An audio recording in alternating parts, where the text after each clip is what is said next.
Welcome to Leadapreneur. Hello and welcome to the Leadapreneur podcast, where we explore professional greatness in the age of AI. My name is Jan, I'm the co-founder and CEO of Leadapreneur, and it's my privilege and honor to be able to meet some of the extraordinary professionals working here in Southeast Asia across a wide variety of industries and careers, and to listen to their stories, to learn from them, and together to try and imagine what we need to do in the next few years to be great in the age of AI. Today, I'm delighted to have Dato Hj Abdul Rani, or Dato Rani to his friends. He's a Malaysian and he's working with MAHSA University as Director of Business Development, Partnership, Government and Industry Liaison. He's a man who's been working hard to build his career and to help build his nation since the age of 15. He's now been able to join us to share his story. Dato Rani, thank you for joining us today. Before we begin, let's ask what I think is one of the most important questions in Malaysia. What is your favorite food? My favorite food is curry, fish curry. Fish curry? Yes. Spicy or non-spicy? Non-spicy. Okay. Maybe some rice on the side? Yes, rice. Okay, critical. So we got the fish curry. What about music? What's one of your favorite bands? Actually, my favorite band is Scorpion. Scorpions? Yeah, Still Loving You. Okay, that's pretty rock and roll, huh? Yes. Okay, we got fish curry, we got the favorite band, Scorpions. What about animals? What's your favorite animal? My favorite animal is cat. Is it a cat? Yes, I have about 20 cats in my house. You have 20 cats? 20 cats. 20, 20. Yeah, 20. I have 3 bungalows for the cats. We are cat lover. Our family love cats. Wow, So much. I'm genuinely amazed. I have 2 cats. Cats. Yes. Yeah. So wow, okay. And what drives that? Why do you have so many cats? Because all of my family love so much. From the kitten up to... So that is why, to me, when you're back from your work, when you see the cats, you become so happy. Right. Your stress is less. Then you feel like, so, relaxed. Something there, and then we play with them. Yes. Wow, that's beautiful. Yeah. I feel the same, right? You kind of come back, you're so worried in your head. Yeah. And then your cat is just looking there like, meow. Yeah, true. Okay, so cats it is. How about color? What's your favorite color? My favorite color is black and white. So that is why today is black and white. Black and white, yes. Oh, right. Perfect, simple. And what about going on holiday? Where's your favorite holiday destination? My favorite holiday, of course, my hometown in Alostar. And where is that? In Alostar, northern side of Malaysia. Okay, right. I haven't been there before. What's it like there? Kedah is known as in Malaysia as a jelapang padi. Something like when you talk about Kedah, of course, that is the word that we've been using. And then why do you like to go on holiday there? Because I like the food. There's a food. There's the waterfall, and also a few places that very nostalgic, which is I want my kids know that I'm from here. So this is the thing that so it refresh back my memories, and also I want to make my family know that the place that I have been born. That's really So beautiful. I always been there. Yes, Always? holiday, always. Always. And do you drive or do you fly? Just fly. Ah, Yeah, Yeah. just fly. Just 45 minutes. Bye. Then that's it. all right. Okay. Well, we wanted to kick things off with an inspirational quote. Okay. I believe you have a quote that you'd like to share with us. Okay. The quote is actually from my mother. Knowledge can find wealth, but wealth will lost without knowledge. So that is the thing that inspires is not me, but the whole of my family. So knowledge, can you say it again? Knowledge can find wealth, Knowledge can find wealth, yes. but wealth will lost without knowledge. So if we want to build wealth, Yes. we should seek You knowledge. you need knowledge. Yes.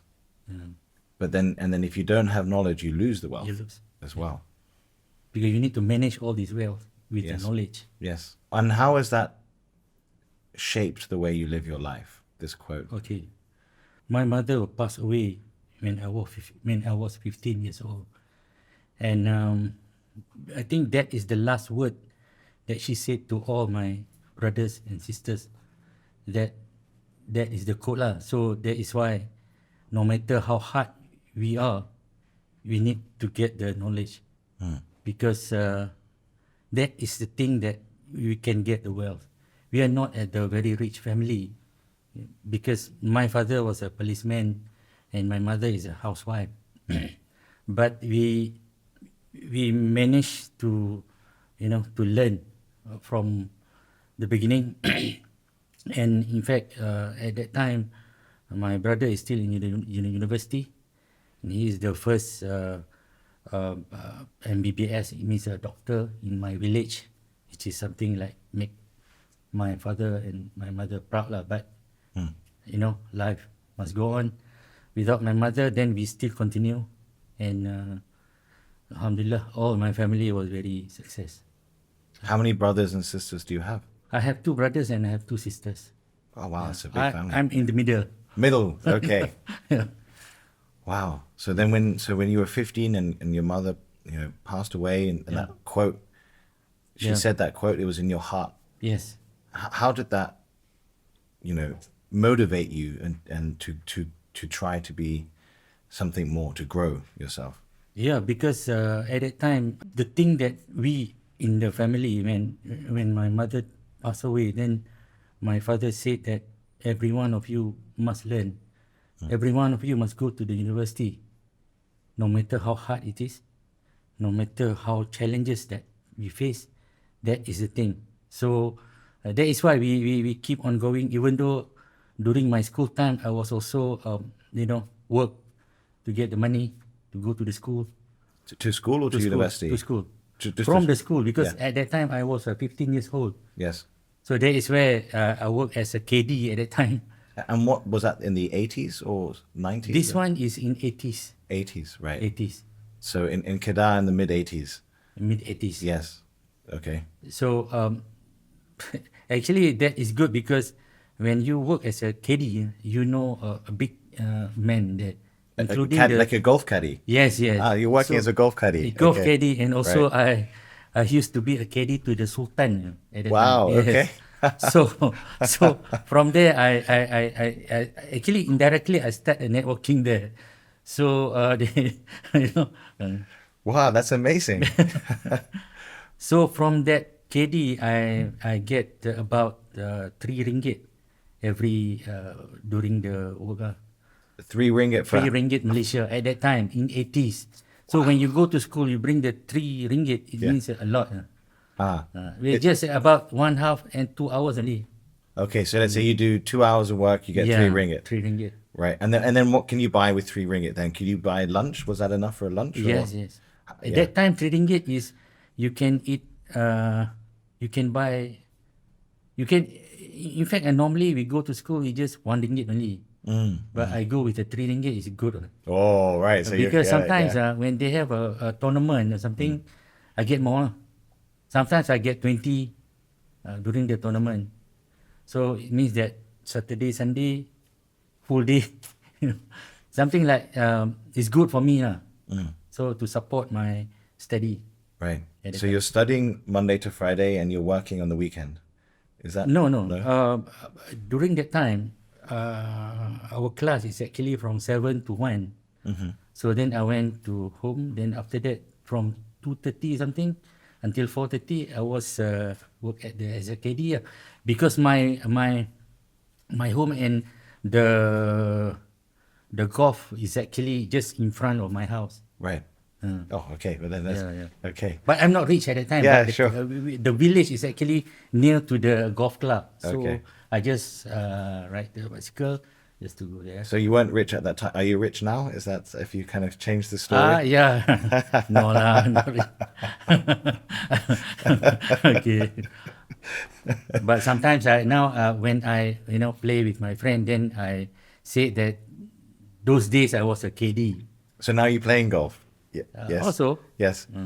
Yes. But not really lah. Sometimes when you meet a big man or something, then for the networking something, so they ask for golf. Then I say okay, but I'm not really on that into that just once a while. So then you worked hard and studied hard. You completed university. Yes, What did you study in university? I study in the management. Yes. Management. So actually, a bit tough also because when I want to take the STPM is the exam before you enter to the university. 2 weeks before the examination, my father passed away.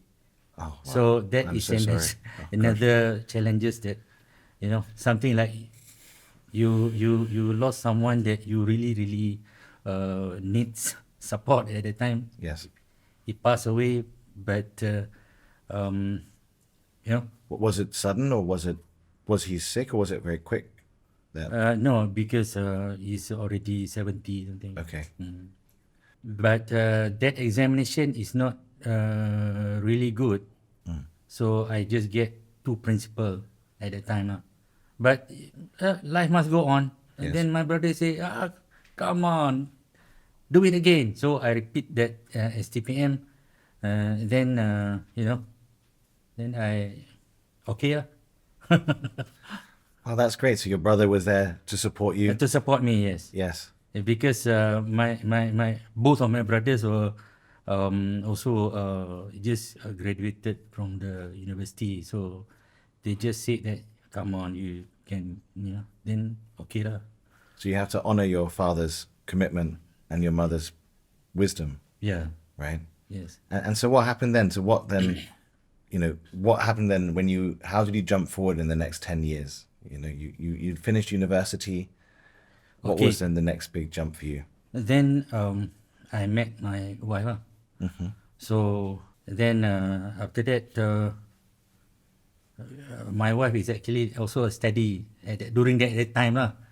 So then after that we We were at the university. yeah. Yes.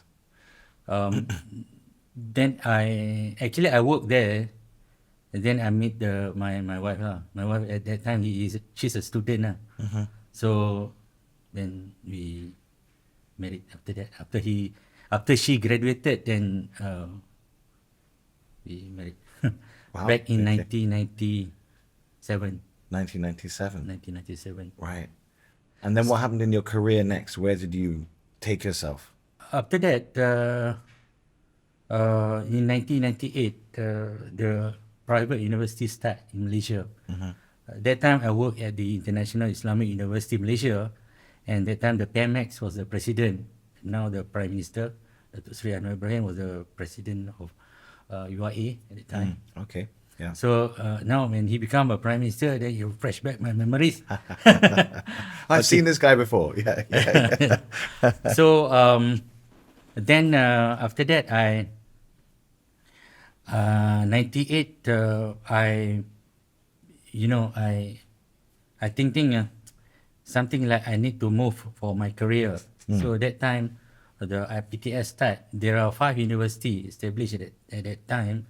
Multimedia University, University Tun Abdul Razak, University Tenaga Nasional, and the other 2. So I choose University Tun Abdul Razak at the time to join them. Actually at that era, a private university is something new. But I take the challenge, to help to build this nation, because many students cannot go to the university. If you fail to go to IPTA, a public university, then there's no option. Right. So that is where I think. So I get better offer. Then I said to my wife. At that time, my wife I said, hey, this is a private university, I've been working with a public university, it's secured. So then my wife said, no worries lah, because she's in Telecom Malaysia at that time. So she said that this is secure, so just try. Then I say okay. So I joined. When I joined that university at that time, it's good because there are so many students enroll, and then there is challenges at that time. But being the IPTS is something like you need to bring the revenue and also the money to maintain. Right. But the public university, they get support from the government. So which is two things that are different at the time. So we double up working, at that time to make sure that everything is in order. What do you mean by double up? It means that, when you in the public sector is different. Every Yes. month you can get the money. Ah. Government will give you Right. So, but this one, you know, There's no money from the government. There's no money from the government. Yes, yeah. You have to work to get the Ah. revenue. So that is different. So we work very hard, and to make sure that the people in Malaysia know that this university. I think it's always interesting. How hard did you work? How many hours a week were you working? What Okay. time did you wake up? What time did you go home? I think I wake up at 6. Me as a Muslim, we solat. And then after that, then we go lah. At that time, 8:30 we have to be there. Yes. Until 5:30. Yes. Yeah. So you're waking up at 6, start at 8:30 Yeah. till 5:30. 5:30. Okay. Then, we work very very hard to make sure that our services, our delivery, everything in line with our vision to bring this in. At that time, University Tun Abdul Razak was a virtual university, which is something new to the people in Malaysia. Yes. So that is where different between us and also the other university lah. And so what was then what was another big jump? Because now you are director, right? Okay. How did you end up as director? Okay, when I was at University Tun Abdul Razak, it's actually I was an executive. So from executive, I promoted to senior executive at the faculty. So and then I moved to next. I become a assistant manager at the graduate school for managing the postgraduate. It means that from master up to PhD. And then after that, from the undergraduate, postgraduate, from the faculty up to graduate school, it means that it teach me a lot, in terms of managing part-time student, full-time student, distance learning student, or whatever, flexible learning student, whatever you name it. Everything is, I know how to manage this one, and I'm also part of the Senate and also a graduate school committee meeting at the time. So I know everything about even the Malaysian College Qualification Agency. At that time, you want to recognize, you must get this accreditation. Without that, you cannot go anywhere. The certification from JPA and also from MQA is very important, especially for the government servant. Yes. To get promoted or something. Right. So that time,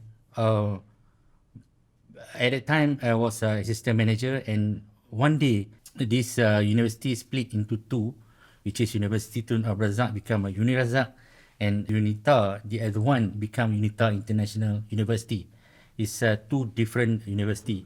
So I choose UNITA International University, which is in Kelana Jaya, and University Tun Abdul Razak in KL. So then Equinas bought over the UNITA International University, and at that time when they looked at my role as at that time I was assistant manager at the College for Open Learning at that time. So then I managed to handle all this learning center in Malaysia. So they appointed me as head of regional center. So at that time, that is one of my challenges also, because instead of this to manage all this about 12 learning center in Malaysia, from Kedah up to Sabah, So then the boss said that you can manage this one. I think you have another role. You need to manage all the learning center from the Ministry of Defense at the time. And how many students does this cover, roughly? Okay, at that time, the population of the student is about 60% from the regional center, 40% from the main campus. Yes. It means that regional center is a very important for the university. Right. Is it like 600, 400, something like this? It's about, at that time, about recruitment is about 3,000 to 4,000 every year. Yeah, right. Wow. Okay. So that is things that I think that is one of things that difficult, but I love it. And why do you keep trying to do this? What drives you? Is it you mentioned nation building? Yeah, because at that time also, instead of doing the marketing and also the business development and also the engagement with the owner of the learning center, my role also to make sure that the student get the whatever quality that they have in main campus and also at the regional center. So my role is to make sure that the quality, the delivery, the student, the everything is inside the ni exactly the same at the main campus. So then we opening up new learning center, and at the same time when we get the also project with Ministry of Defence, we set up about 11 learning center throughout Malaysia. It means that 12 plus 11 is about 23 learning center that we need to manage. So that is the thing that one of things that I did for the university. So I'm also wondering if when your mother gave such a powerful message, right? Pursue knowledge, Yeah. right? And here you are honoring her message, helping more knowledge Yes. for more people, right? Yes. Is that kind of part of what's in your heart? That Yes, I right? think that is one of the reason I didn't go to anywhere. I just work in the university. So the more that the people get benefit from that, the more I feel like I'm satisfied. So Yes. when you go to the Putrajaya, for example, people know, so something like they know, you still remember me? They I was recognize the you. one that Yes. that you oh really? Then when they give me the card, I say, oh wow, the pengarah. So something that you feel like so. Can you explain? I'd love to understand. How does it make you feel? What is that feeling it gives you? I feel like so proud Right. because this is something like something that you do it not only for the money, you do it not only for the nation, you do it for your family also. To me, every time that when the people get the benefit and promoted or something, so this is something like I'm so proud. When I doing a project with the Minder, my role is to meet up with them from the lower rank up to the higher rank. It means that from the major to lieutenant colonel to full colonel, there is things that we develop. It means that from the education, Yes. from the diploma, bachelor, master, and also PhD. So when they become a big man, then of course, we proud. After they completed the study, then they become promoted. So we are very, to me I'm so proud of it to do it. So this is the things that I think for Mindef itself is about 3,000 people that we train and they completed, and we are so proud of it. And I believe that for the normal student, I think if every year is about 3 to 4,000, you can imagine that I've been working for UNITA for 20 years before I moved to MAHSA University. So it means a lot, It's like at least 50, 60,000 people, maybe more. maybe. Wow. And in fact, Yeah. the people there, including the minister, also the student. So The minister was a student. a right? student. Yes. So Yes. for example, like Dato Rani, when she was the KPT Minister of Higher Education Minister, I met her. I said, Dato Sri, you remember me? And then she said, then it refreshed back my memories that say, at that time she's doing MBA. So meaning that, you see, the knowledge is actually helping her to develop his. Yes. So it's good for her also. So this is the thing that, So that's just an amazing story, touching so many lives. What have you learned in terms of, we're interested in the journey to greatness, how to be a great human, a great professional. Okay. What have you learned about blood, sweat, and tears? The price of greatness. I think when we do things, good things, and it will come back to you, right?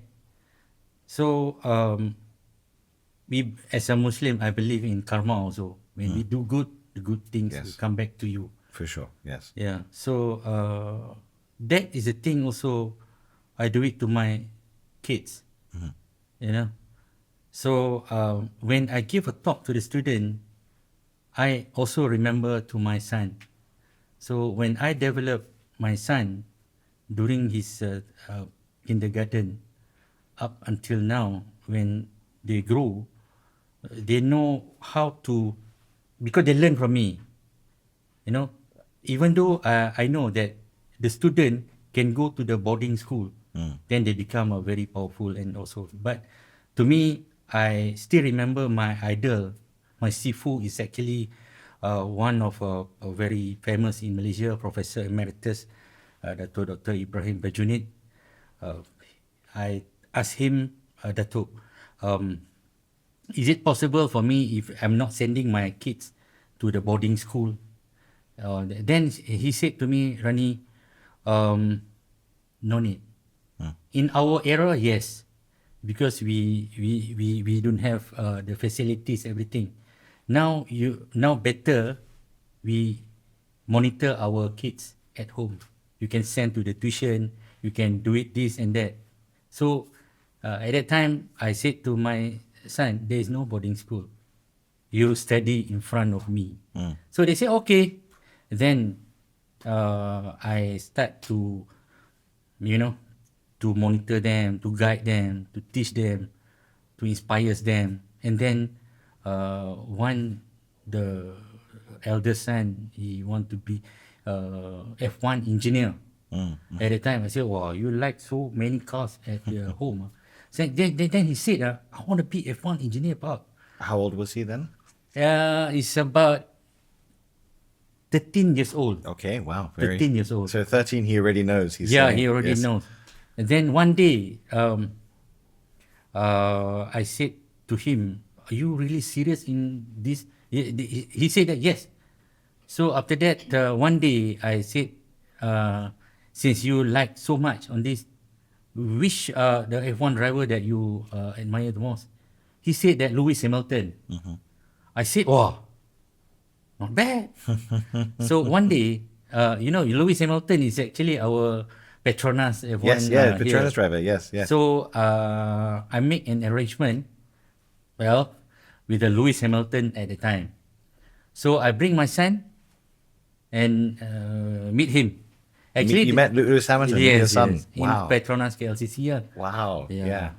Don't ask me where I get, but this is the thing that Boleh lah. boleh lah. So my son have a good time with Louis at the time. Yes. So then he said that to my son, I want to see you as engineer one day.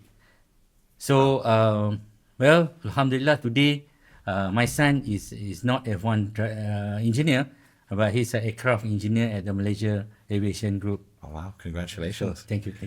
Wow, what a beautiful story. So this is the thing that things that I did Yes. for student and also for my family.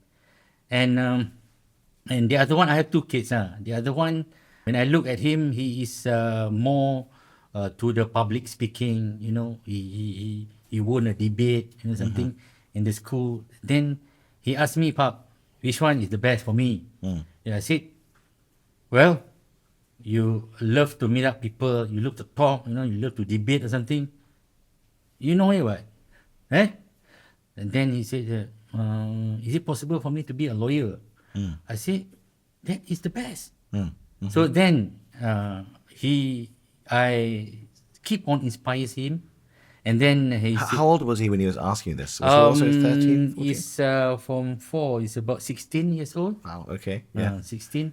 So because nowadays the students, sometimes they don't know which are the path, Sure. the yes. best. Yes. So that is where instead of I'm doing it for the other school, I do it for my kids. So I said, Right. come. So I drive him. This is the thing. Then one day he become he won many competition, especially debate and public speaking. So I said the best is to be a lawyer. So then one day after the SPM result released, and then he said that which is the best. university to go on. So I said that la. So because this is the university that got the certified law practice inside this one, so he said that okay, and he just graduated December. Wow, congrats. As a lawyer? Graduated as a Bachelor of Law. A Bachelor of Law, yeah, of course, yes, right. He will start to do a chambering February. Yes. This February. Wow. Thank you for sharing welcome. these amazing stories of inspiring the next generation. Could you share with us a time where you faced some, when you personally faced some time where it was so challenging for you? Maybe there were some tears in your eyes where it was such a hard situation and you overcame that situation.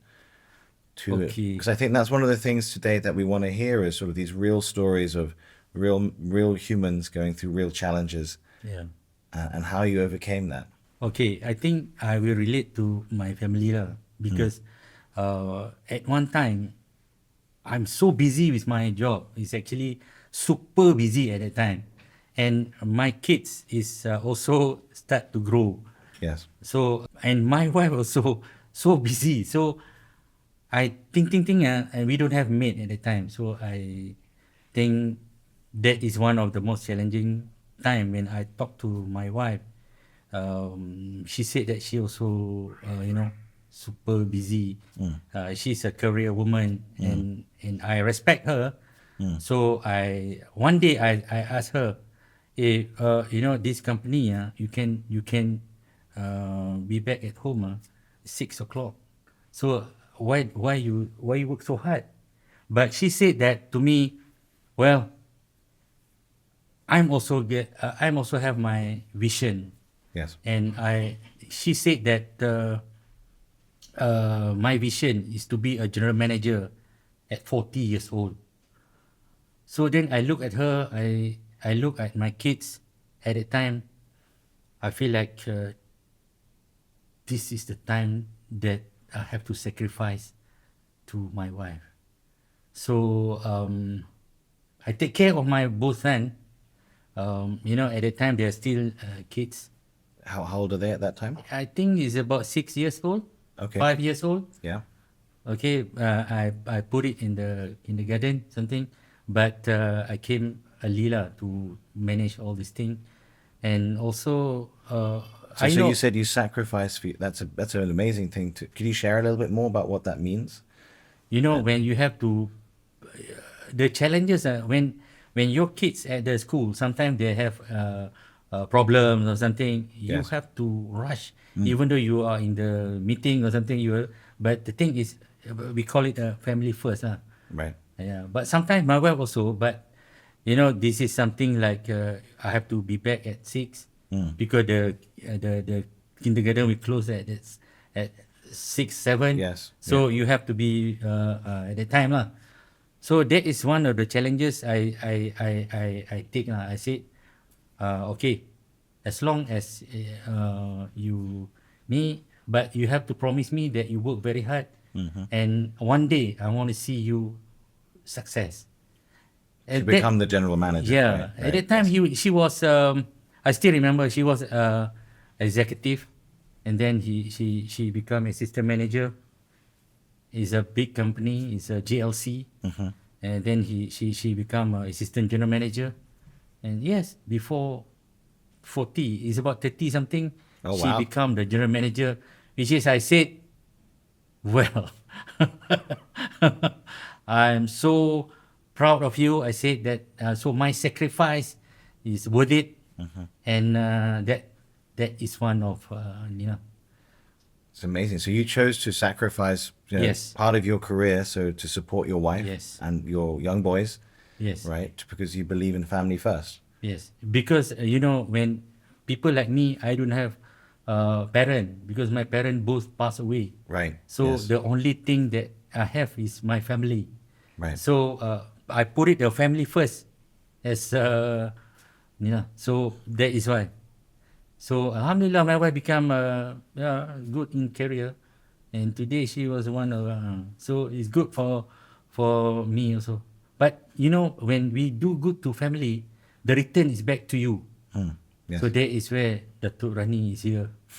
I mean, I'm so proud that the sacrifice and the things that I work for the nation, and yes, so and that is me today, and I get a good wealth and also a good family with a happy family.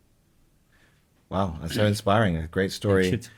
Because I think that's something that people maybe can consider, because the last bit, we have 5 more minutes left. Okay. We want to look a little bit to the future. Okay. And like to hear you've seen so many students. Okay. You have so much experience, and now we are in a new age of artificial intelligence, Yeah. of AI. What do you think is important to go forward, to be a great human, to be a great professional in the next few years? To me, when we talk about the technology, during the COVID-19 hit this country, most of the students lost their momentum, when they go for face-to-face classes. Then like we at the MAHSA University, we have so many learning management system. It means that when the student cannot come, we just convert this one to the online. Yes. Which is that is the things that not a normal study lah. It means that everything is through online. So at that era, I was one of from the IPT, from the university, being selected by the Ministry of Higher Education. I was at the board at the meeting to discuss on how we are going to do this during the COVID-19. Yes. Because some of the colleges cannot cope because they don't have a learning management system that online and they're not flexible. So we have, and at the same time, we control our student, and Alhamdulillah, without the face-to-face classes, we managed to get a good student also for online. It means that this is something like a future. It means that I think it's not about the face-to-face only, it's also through online. So this is the future. When AI came, then it will support all the simulation, everything inside the learning management system. So I think in the future, the student can even work and study at the same time. And do you think it's okay for students to use ChatGPT? How about if they do an exam or homework? What do you think? Okay, I think the ChatGPT is one of tools that are very easy to get the information. Yes. And to do assignment, everything. But in the university, we also have a system to trigger that whether that assignment is actually original or you copy Yes. from the ChatGPT or whatnot. But that is the thing that we control the quality on that. Right. Yes. And do you think in terms of the human, when you look back over your long and very rich life, Yeah. what do you think is important for people to be strong humans, to be great humans? What do you think is an important thing to learn from your story? Be a great human, you must be a good human. I mean, to me, as a one of is a marketeers, for example, when you do good to the people, you talk good, you make it easier for them, and indirectly you become a good human. So if you respect people, people will respect you. If you did not respect the people, people will not respect you. So that is where, when you good to people, it's a networking is there. So nowadays, networking is very important, right? So that is why when we also do digital, for example, digital marketing or something, to me, yes, digital marketing is a very good, because we can, the information can just like that. But the thing is, to me, I believe in both. I believe on ground. I believe in meeting people, because everything is about being a good human. When sometimes when the line is not there, you go for KL, you go to the tunnel, there's no line, right? But when you meet up with the people, you can straight away settle on the spot, right? So, for example, like that is where the virtual is still happening, but the physical is also there. Yes. Yeah. So the whatever it is, you become to be a good human. The way that you talk to the people, the way you treat the people, the way you deliver or whatever, you must be good to the people, because the one who will judge you is also the people, right? Well, Thank you, sir. Dato Rani, that's a beautiful way to end it. You know, be good to people. Be I good. think it's really simple. It's a beautiful message. Be good to people. You know, we also heard your inspiring story of overcoming incredible challenges in your childhood to rise up, you know, from a golf caddy to the Sultan, right, to now director at MAHSA University. That's a beautiful story of influencing tens of thousands of people, helping more than 60,000 Malaysians to help build the nation and rise up. Really admire and respect that. And in terms of the lessons going forward, yes, technology is there, but you know, we know when you're using ChatGPT, right? We Yes. can tell. So don't lose your own individual voice. Make sure you have that. And of course, you know, be able to respect others and treat them well, whether it's in virtual or physical environments. Yeah. Dato Rani, thank you so much for Thank your you. time. It's been a pleasure and an honor. Yeah. All right. Thank you.